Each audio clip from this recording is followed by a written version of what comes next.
Ya, terima kasih Mbak Dina. Selamat pagi Bapak Ibu sekalian yang selalu mengikuti webinar yang diadakan oleh Pusat Studi Pangan dan Gizi dan dalam hal ini juga oleh PUIPT Probiotik UGM. Kalau tadi Bu Trisha telah menjelaskan tentang probiotik itu sendiri, bagaimana caranya atau kriteria probiotik, ya, seleksinya dan sebagainya, ketahanannya di dalam saluran pencernaan dan sebagainya. Nah, sekarang probiotik yang sudah didapatkan itu bagaimana diaplikasikan di dalam produk pangan sehingga tetap bisa memberikan manfaat kesehatan. Ini yang akan kita bahas bersama-sama. Jadi ini saya lebih ke arah teknologinya, bagaimana membawa probiotik itu sampai kepada konsumen dan tetap bisa memberikan manfaat kesehatan. Ya, jadi tetap kita harus berpegang pada apa itu probiotik. Ya, jadi kita tetap harus memegang bahwa yang namanya probiotik itu adalah mikroorganisme hidup, ya, yang dalam jumlah yang cukup, yang bila dikonsumsi itu dapat memberikan manfaat kesehatan. Jadi probiotik yang sudah tadi dijelaskan secara sangat detail oleh Nutrisia tadi, nah ini bagaimana bisa memberikan manfaat, ya. Nah, melalui proses pengolahan atau dia sebagai suplemen atau sebagai inokulum, ya. Jadi kita di teknologi pangan itu sebagian besar, ya, selain suplemen itu probiotik itu berada di kita, makanan itu menjadi makanan probiotik. Jadi makanan probiotik itu apa? Itu makanan yang berisi mikroorganisme probiotik hidup, ya, dalam jumlah yang cukup, yang setelah dikonsumsi dapat memberikan manfaat kesehatan tambahan yang berasal dari probiotiknya itu, bukan dari yang lainnya, ya. Jadi kita harus bisa membedakan antara makanan probiotik dengan makanan fermentasi, ya. Mungkin makanan fermentasi itu yang mengandung probiotik bisa kita namakan sebagai makanan probiotik, tetapi kalau di makanan fermentasi itu berisi mikroorganisme lain atau yang banyak tetapi bukan probiotik, tidak bisa kita sebut sebagai makanan probiotik, ya.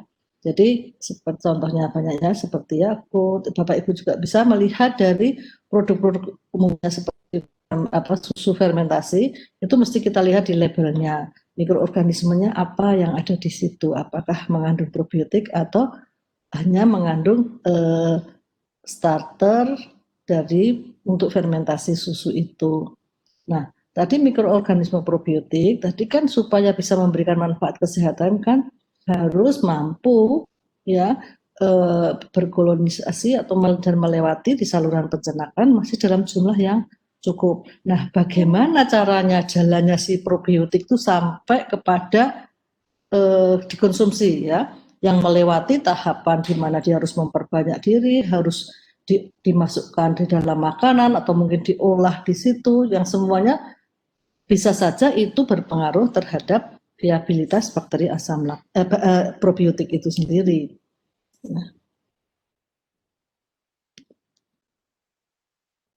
Nah, kalau kita lihat tadi yang sudah disampaikan, jadi dari probiotik, ya, yang sudah didapatkan tadi, ya, itu kan tadi sudah oleh Bu Trisha, ya, bahwa persyaratannya itu adalah tahan terhadap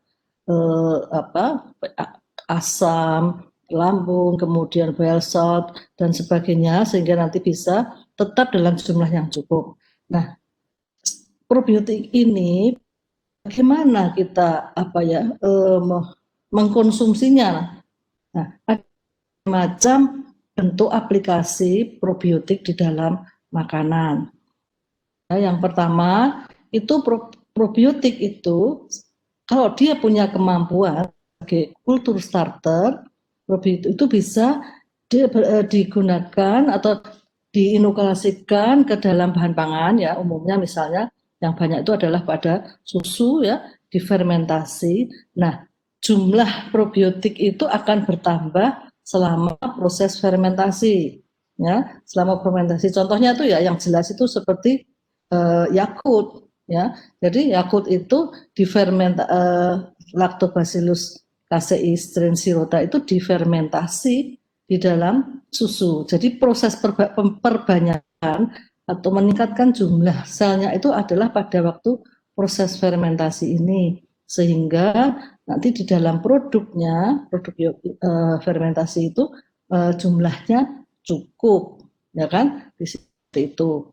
Nah, tetapi bisa saat ini merupakan kultur tunggal.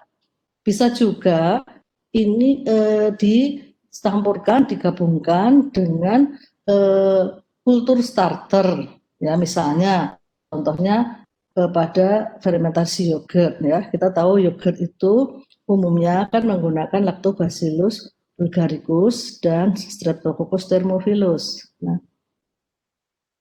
bakteri probiotik itu bisa saja kalau dia memang bisa tuh sama-sama dengan kultur starter yogurt itu bisa ditambahkan pada waktu proses fermentasi sehingga jumlahnya juga bertambah selama proses fermentasi.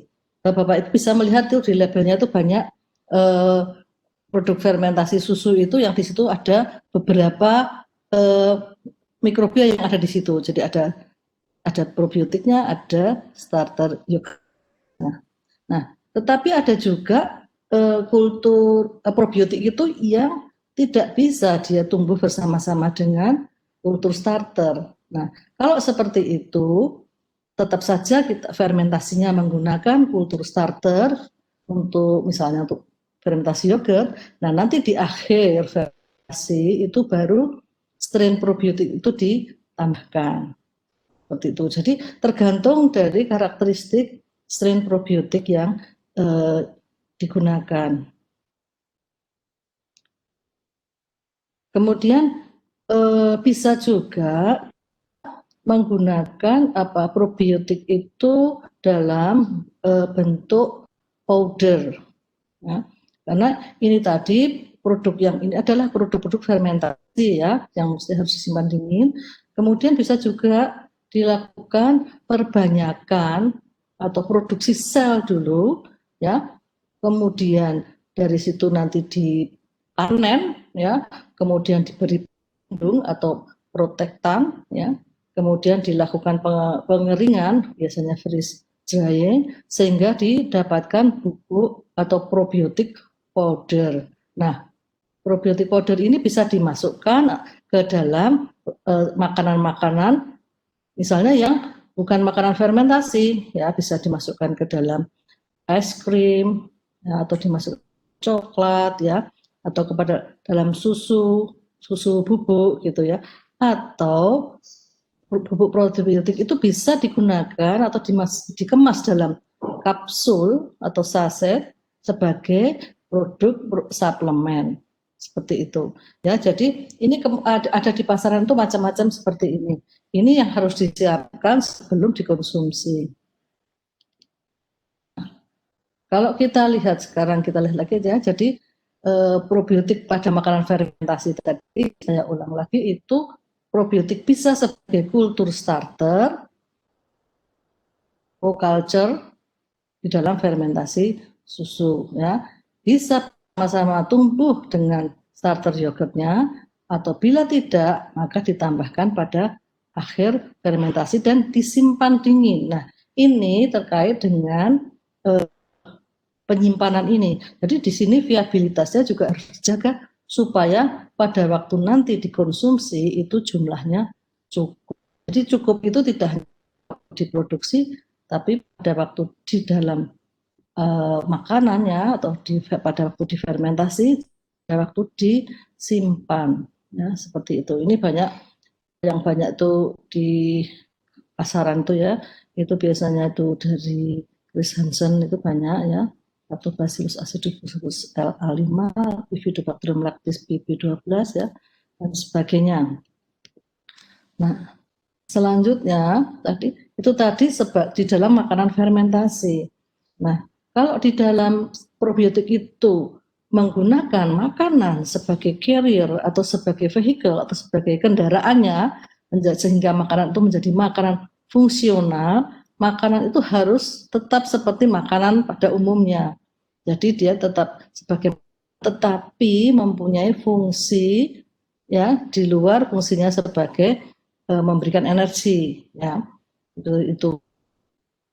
Tapi ini bukan kalau makanan fungsional bukan berupa pil kapsul ya, bukan, tetapi berupa makanan. Nah, di sini yang diperlukan adalah kita perlu memproduksi selnya, mungkin diperlukan untuk membuat powdernya, dan diperlukan untuk mencampur powder itu di dalam makanan. Nah, hal-hal yang tahapan-tahapan seperti ini kemungkinan bisa memberi viabilitas dari bakteri probiotik. Jadi tetap dijaga, tetap hidup selama proses produksi sel, proses powder, proses pengolahan, dan maupun proses penyimpanan. Ya. Bisa penyimpanan suhu rendah, suhu beku, atau suhu kamar. Jadi kuncinya itu adalah jumlahnya.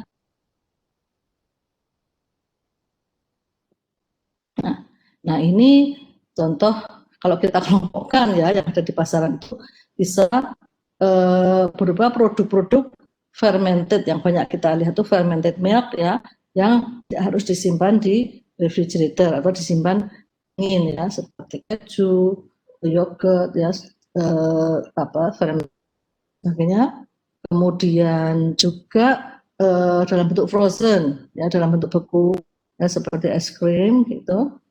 Kemudian juga bisa ada dalam bentuk non fermented product ya itu bisa berupa refrigerated food ataupun yang disimpan di suhu ruang. Semuanya ini selama penyimpanan itu juga harus dijaga viabilitasnya. Nah, untuk probiotik sebagai suplemen ya itu mirip sama dengan tadi, tetapi ya tadi harus diproduksi, mungkin dibuat powder atau kemudian dienkapsulasi ya untuk sebagai pelindung, kemudian dikemasnya ini dalam bentuk kapsul atau sachet. Sedangkan kalau makanan probiotik kan di dalam makanan. Nah, ini mempunyai fungsi-fungsi tertentu ya. Dan kalau kita lihat ini bermacam-macam yang sudah ada ya untuk mengatasi atau mencegah terjadinya diare ya. Ini yang kita bisa lihat adalah untuk probiotik sebagai suplemen itu jumlah selnya biasanya lebih banyak, bisa 10/10 ya.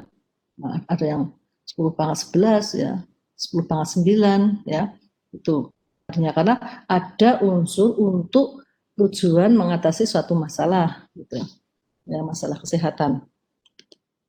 Contohnya kita bisa lihat ya itu 10/10 seperti itu ya. Jadi banyak. Nah ini semuanya memang harus dibuktikan ya itu dengan apa ya, dengan hasil-hasil penelitian ya yang dipublikasi untuk menguatkan manfaat dari probiotik tersebut.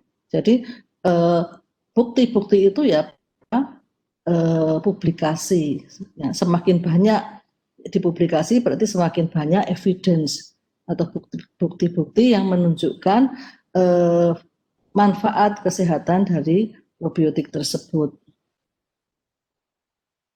Sekarang kembali ini dari sisi teknologinya ya, sebelum masuk ke mulut atau dikonsumsi, ini ada beberapa tahapan ya, baik itu nantinya probiotiknya sebagai kultur starter, sebagai makanan fungsional maupun sebagai suplemen, itu nomor satu adalah harus diproduksi dulu selnya, harus diperbanyak dulu selnya, harus ditumbuhkan pada kondisi dan media yang sesuai sehingga menghasilkan jumlah sel yang sebanyak-banyaknya.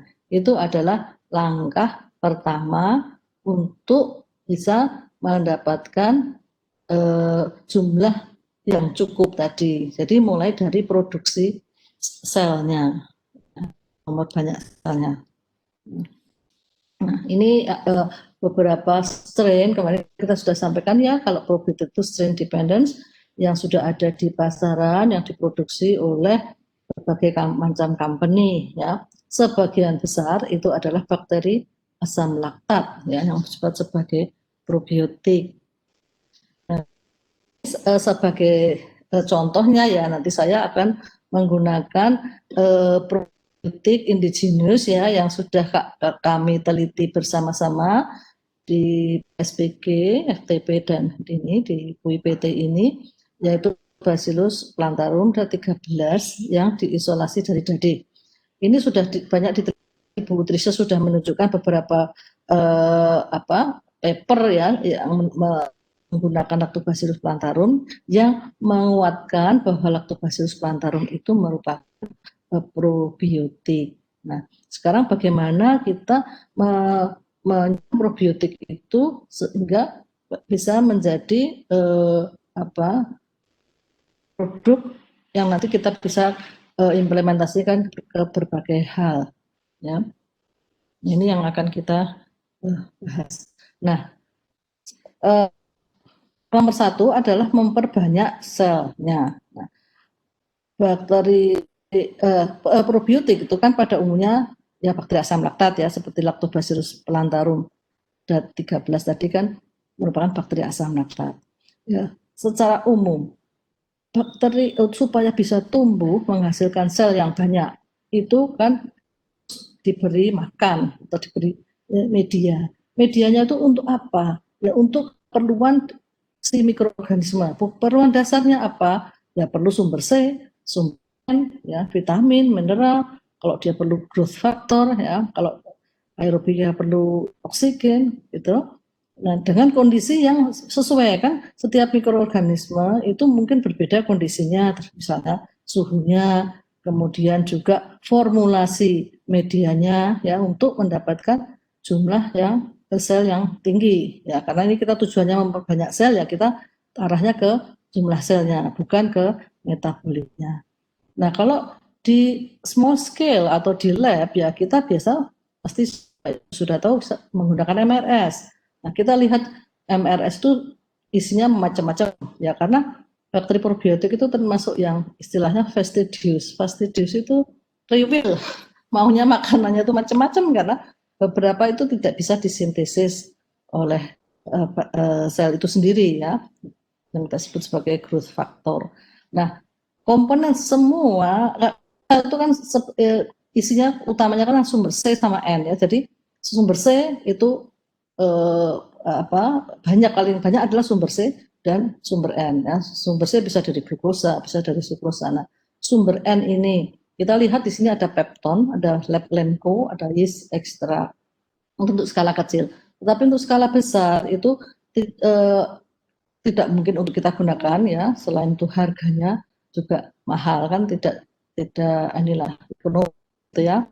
Dan yang kedua, kalau biotik itu nanti akan digunakan, diaplikasikan ke industri, itu syaratnya tentu harus produk probiotik yang halal. Nah, kalau produk makanan probiotiknya halal, itu probiotiknya harus halal, artinya itu harus probiotiknya harus bersertifikat halal juga. Nah, supaya probiotiknya halal, itu ya media yang digunakan untuk pertumbuhannya itu juga harus media yang halal. Nah, ini suatu tantangan bagi kita. Nah, kalau kita lihat, nah ini kasus kita sudah kita teliti ya. Nah, kita mau gimana caranya kita bisa mendevelop atau membuat formulasi media yang bisa untuk skala besar, ya bisa untuk menumbuhkan bakteri asam laktat, tetapi juga halal gitu ya. Nah, komponen apa sih sesungguhnya yang perlu diperhatikan terkait dengan kehalalan? Itu pertama adalah sumber N, yaitu nah, biasanya kan menggunakan pepton. Pepton itu adalah hidrolisat protein. Protein yang dihidrolisis menjadi komponen-komponen sederhana, lebih pendek, termasuk menjadi asam-asam amino, sehingga bisa langsung digunakan oleh bakteri asam laktat. Nah, hidrolisat protein yang ada di pasaran itu bisa dari sumber hewani maupun nabati. Ya. Nah, kalau ini pun kita harus lihat tertelusur ke halalannya. Nah, sumber proteinnya pun juga bisa dari daging, ya, bisa dari susu, dari soy, dari nabati, ya. Nah, caranya bagaimana? Karena bakteri asam laktat itu tidak bisa menggunakan makromolekul dari protein itu, jadi harus dihidrolisis. Nah, hidrolisisnya itu kan bisa menggunakan asam, bisa menggunakan basa, bisa juga menggunakan enzim menjadi hidrolisat protein. Nah, di sini juga ada satu masalah ya. Kita bisa menggunakan asam atau basa kuat ya, itu nanti dia akan menghidrolisis secara acak ya, si protein pada protein itu ya. Tetapi ini juga akan menimbulkan masalah di dalam hal limbahnya ya. Jadi secara environment itu juga perlu menjadi perhatian. Nah, yang solusi lainnya itu adalah dengan menggunakan enzim ya. Enzim protease itu kan enzim yang menghidrolisis ikatan peptida pada protein. Nah, yang banyak digunakan itu kan pankreatin enzim, tripsin, pepsin, bakterial protease, papain.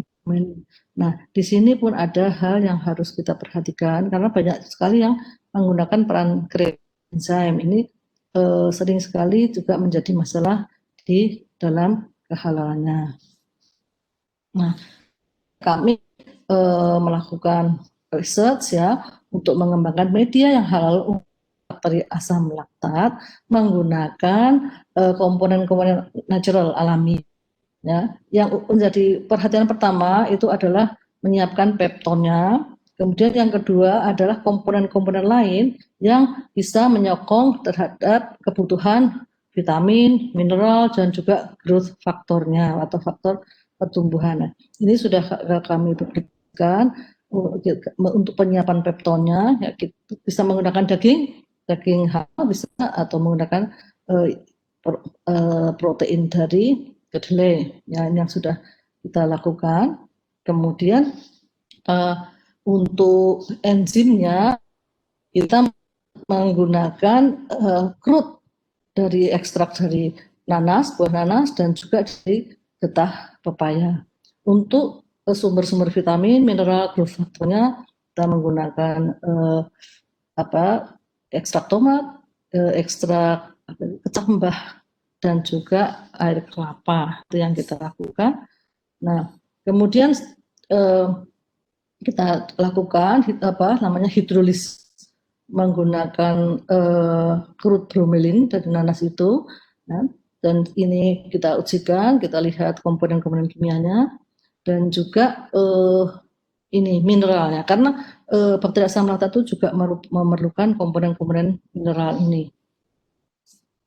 Nah, setelah kita ujikan ya, jadi kita hidrolisis, kita lihat derajat hidrolisisnya, soluble solidnya. Nah, kita juga ujikan asam amino bebasnya, karena bakteri asam laktat itu perlu asam amino esensial seperti arginin, fenilalanin, leusin, tirosin, dan valin. Nah, ini kita sudah cobakan. Ini setelah dihidrolisis itu, ini menggunakan papain, crude dan crude bromelain. Ternyata menggunakan crude bromelain itu peningkatan asam amino bebasnya itu sangat tinggi dibandingkan dengan yang menggunakan papain ya, seperti itu. Nah, jadi ini kita gunakan sebagai sumber pepton atau protein hidrolisatnya. Nah, kita gabungkan, kita formulasikan dengan komponen-komponen yang tadi. Nah, ternyata kita bisa mendapatkan pola pertumbuhan yang mirip dengan RS. Ya, kita sudah ujikan ini ternyata mirip ya, bisa kita bisa untuk menggantikan MRS tadi, dan juga kita coba ke bakteri asam laktat yang lain, itu hasilnya juga bagus ya. Jadi kita menggunakan medium yang kita develop ini untuk banyak sel dari probiotik ini.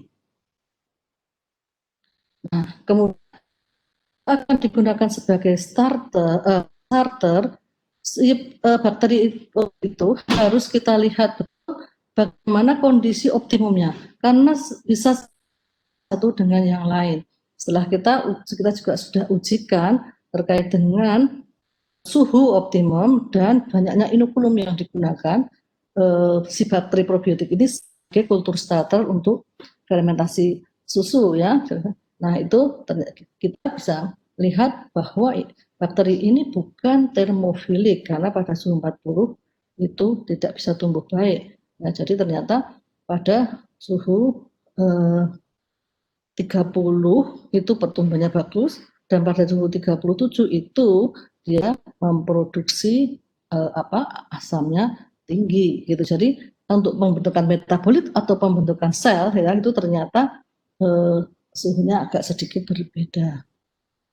Kemudian dari inokulum juga karena kita mau mengejar jumlah sel yang tinggi ya kan. Misalnya supaya tumbuhnya cepat. Nah, itu harus kita coba, harus kita teliti, harus kita lihat bagaimana kondisi optimum dari probiotik yang kita miliki itu. Kemudian kedua tadi, kalau kita inginkan itu nanti atau digunakan di dalam bentuk probiotik powder. Nah, sehingga dari kultur cair bakteri probiotik yang sudah kita dapatkan dalam menggunakan media yang sesuai tadi, kita perlu melakukan pengeringan ya untuk mendapatkan bubuk probiotik itu. Tetapi tetap kita harus memikirkan tentang viabilitasnya jumlah sel yang hidup tadi. Nah, secara garis besar itu kan dari kultur cair dipanen ya, disentrifuge lah gitu ya. Nanti padatannya peletnya kita ambil, kita resuspensi dengan cryoprotectant. Kenapa? Karena sebelum dilakukan pengeringan beku atau freeze drying itu ada pembekuan selama 24 jam ya.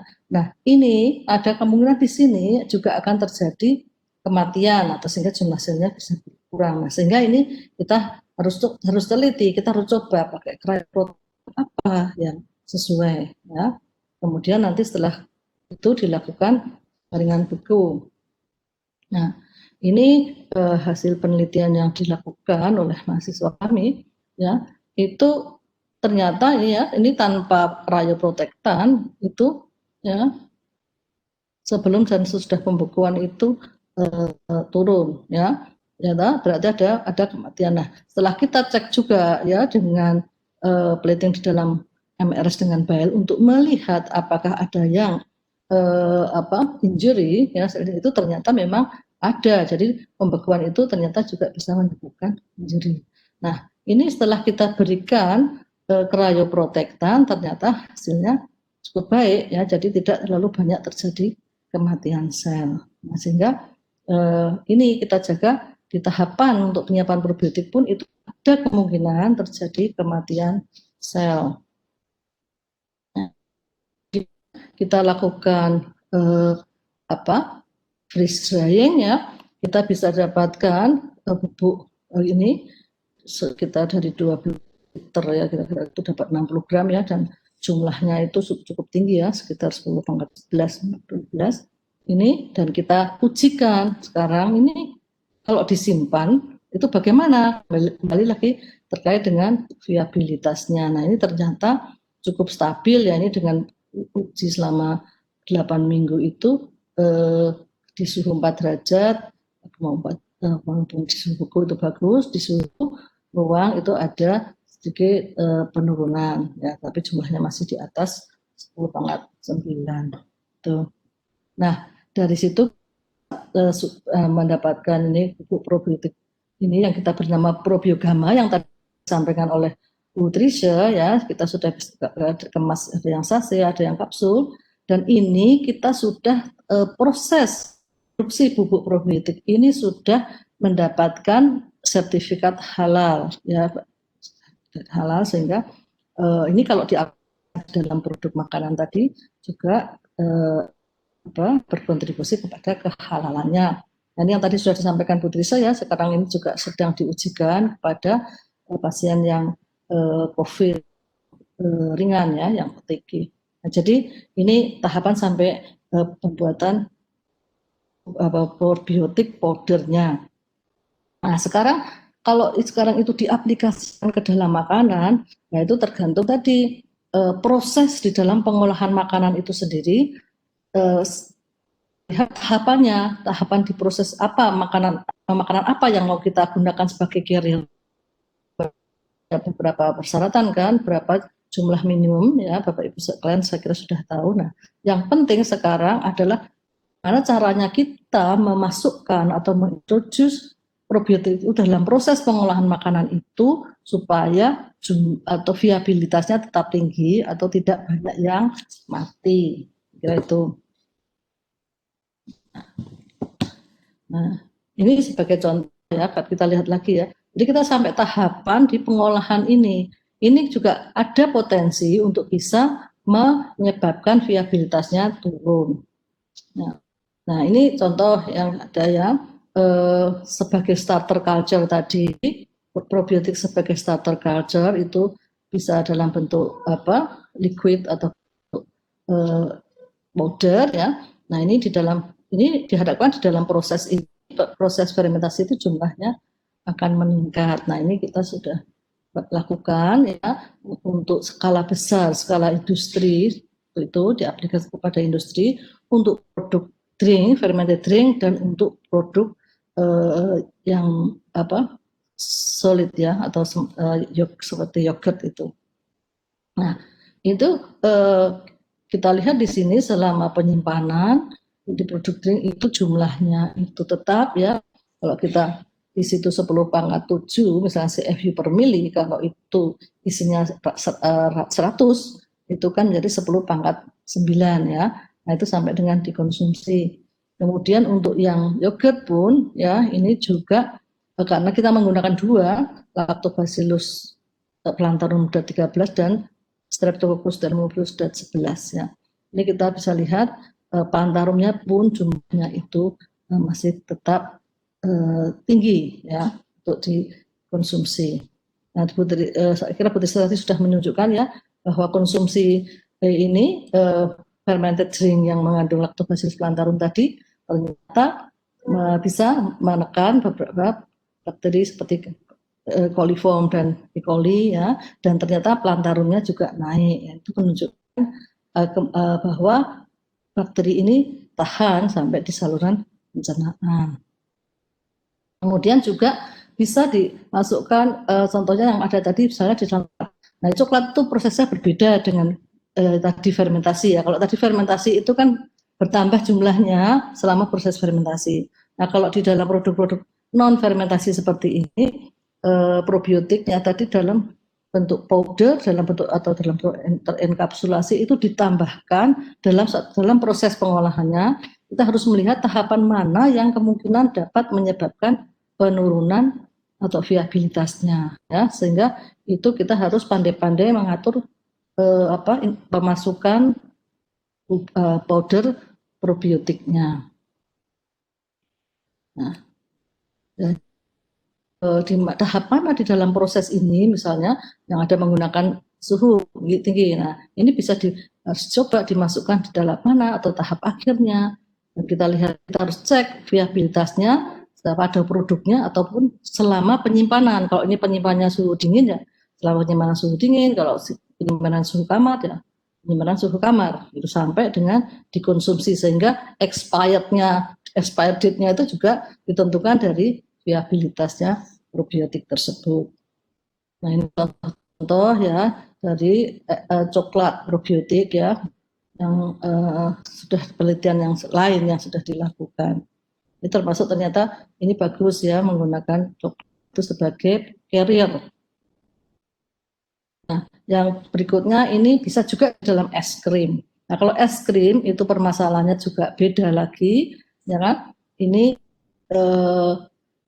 apakah kita mau mengintroduce dalam bentuk probiotik powder Ya bisa ya. Dalam bentuk probiotik powder itu kita gimana? Kita tambahkan di tahapan yang tidak memerlukan panas gitu mestinya ya. Atau kita mau tambahkan misalnya pengembangan produknya, ini es krim fermented milk yang itu probiotik. Nah, kita masukkan di tahapan misalnya ini ada pemanasan ya, kita harus masukkan misalnya di akhir pemanasan. Nah, ini sedang diteliti oleh mahasiswa dari kami ya, itu ternyata cukup bagus dan masih viabilitasnya masih tinggi dengan disimpan selama ini 1 bulan gitu. Jadi tergantung pengembangan yang produk yang akan digunakan sebagai carrier-nya, pengolahannya seperti apa harus diperhatikan sehingga dijaga bagaimana supaya probiotik itu tetap hidup selama pengolahan maupun selama penyimpanan. Nah, saya kira itu Mbak Dina ya yang bisa saya sampaikan. Terima kasih, mudah-mudahan ini bisa memberikan pemahaman dan manfaat bagi Bapak Ibu sekalian. Terima kasih.